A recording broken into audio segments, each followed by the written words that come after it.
Dalam kitab Mukasyafatul Qulub karangan Imam Ghazali, terdapat dialog Nabi Musa alaihissalam dengan Allah Subhanahu wa taala tentang amalan yang disukai Allah Subhanahu wa taala.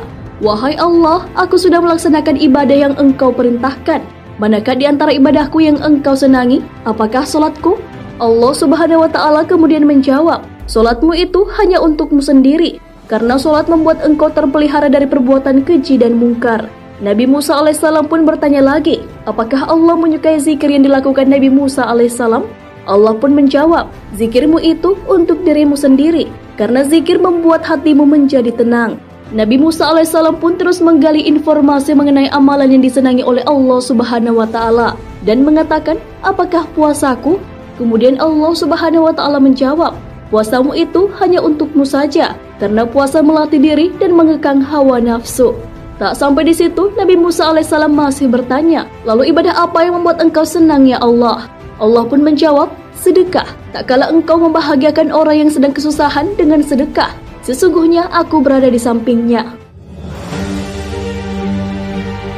Dari dialog tersebut, ibadah-ibadah seperti sholat, puasa, dan zikir tidak menjamin Allah senang kepada kita, walaupun pahalanya tinggi. Ibadah-ibadah tersebut hanya berdampak bagi diri sendiri, tapi tidak berdampak kepada orang lain.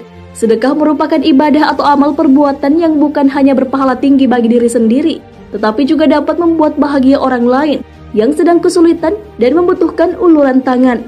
Hal inilah yang disenangi oleh Allah Subhanahu wa taala. Abdul Aziz bin Umair mengatakan bahwa sholat hanya mengantarkan kita setengah perjalanan menuju surga, sedangkan puasa mengantarkan kita ke depan pintu surga. Namun sedekah membuat kita masuk ke dalam surga. Para ulama besar juga senantiasa mengingatkan akan pentingnya sedekah.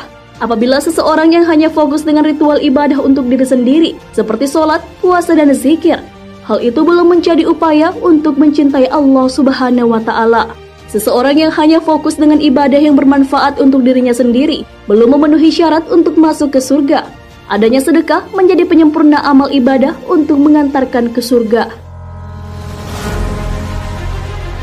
Perihal sedekah, Allah Subhanahu wa taala sudah menegaskan kecintaan kepada orang yang melakukannya. Hal ini sesuai dengan firman Allah Subhanahu wa taala, sedekah, infak, zakat, dan perbuatan baikmu, itulah yang membuat aku senang, karena tak kala engkau membahagiakan orang yang sedang susah, aku hadir di sampingnya, dan aku akan menggantinya dengan ganjaran 700 kali lipat.